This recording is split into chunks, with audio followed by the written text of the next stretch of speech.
In this video tutorial, we will be calculating the covariance. So as we see, the formula that we will be using is given here. So what this formula is doing is that we are calculating x minus x bar and then multiplying it with y minus y bar, and then this product, we take the sum of that product and then divide it by n, the number of pairs of observations. So as we know that we are talking of covariance, we are calculating covariance. So covariance is always about two variables. So here we are trying to establish the relationship between advertisement, which is our first variable, x variable, and sales, which is our y variable, the second variable. And I have already calculated the average. Average means arithmetic mean of variable x, which is 3, and arithmetic mean of variable y, which is 51. So let us start doing the rest of the calculations for computation of variance. So here I press equal to sign and we are calculating x minus x bar. So x is here in cell A2, minus x bar is in cell A13, or I should say B13, but we are to make B13 as absolute reference, so we will press function key and F4 key on the keyboard, or just F4 key depending upon how your computer is programmed or keyboard is programmed. I press enter here and here you see -1. So when I click on here, you still see the formula in the formula bar that it is A2 minus $B $13. $B $13 just means that it is absolute reference. For all the cell values down there, the mean would remain same, which is 3, and it is in B column and it is in 13th row, so it is fixed. Its reference is absolute to Bth column and 13th row. Now I hover over on the cell, and to the bottom right I see the moment I hover, my mouse pointer changes to a plus sign, dark black plus sign, and I hold the mouse pointer and then drag it down. So these are the values of x minus x bar for all the cells. And now we calculate the y minus y bar. Y is in B column minus y bar is here in cell C13, and again we make it absolute reference the same way, and I click enter over here. And then same way drag down the values. Now we have to compute x minus x bar times y minus y bar. So x minus x bar is in cell C, right? X minus x bar is in C and here, and y minus y bar times, which is in column D here, and then I click enter here. So x minus x bar into y minus y bar for first pair is 1. And similarly, I drag down the values till the bottom. Now we have done x minus x bar times y minus y bar, but our formula wants the sum of that, summation, right? And this value will go in the numerator. So we have to do the sum.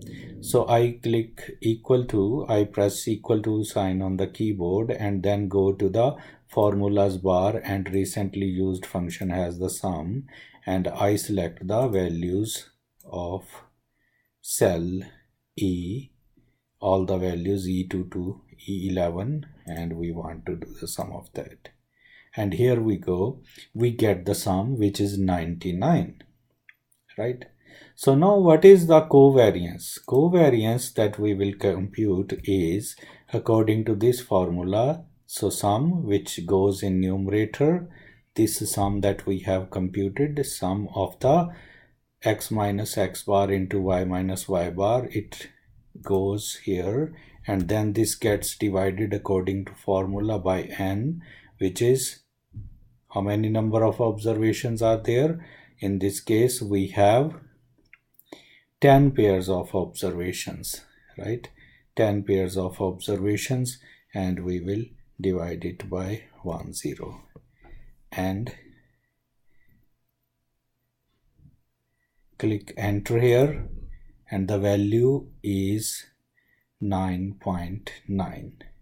So covariance is 9.9.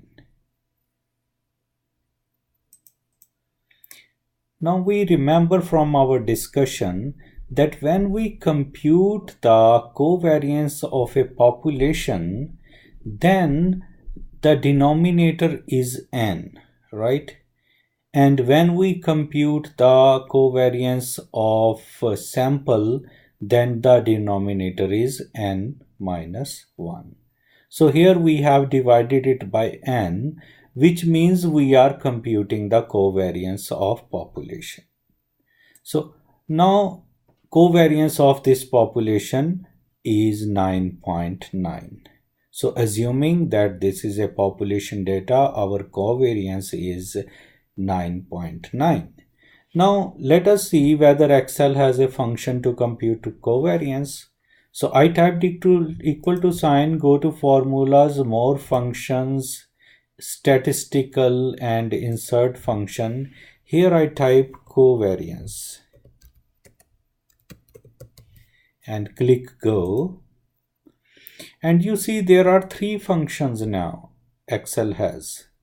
The first one is covariance.s, and it tells us, it returns the sample covariance. And of course there are 2 pairs of data. I mean 2 data sets, a pair of data sets. And covariance.p is the one that is population variance. And third one, let us see what is that. So this is an old function from Excel 2007. So probably in the previous versions of Excel, Microsoft was not distinguishing between covariance of a sample and population. So that is why this is the old function, but here we are using this function. Assuming that our data is a population data, I click OK. And here, of course, covariance requires us to pass argument. Argument just means, function argument just means the data for 2 variables. Data for variable x is in array 1, and data for variable y is in array 2. Here is called array 2, which is column B, and click OK. And here you go. Excel also computed the value of covariance as 9.9. So our value of covariance is also 9.9, and the Excel's version of covariance is also 9.9. So both values match, and it is assumed to be a population data, and it is assumed to be the covariance of population. Thank you.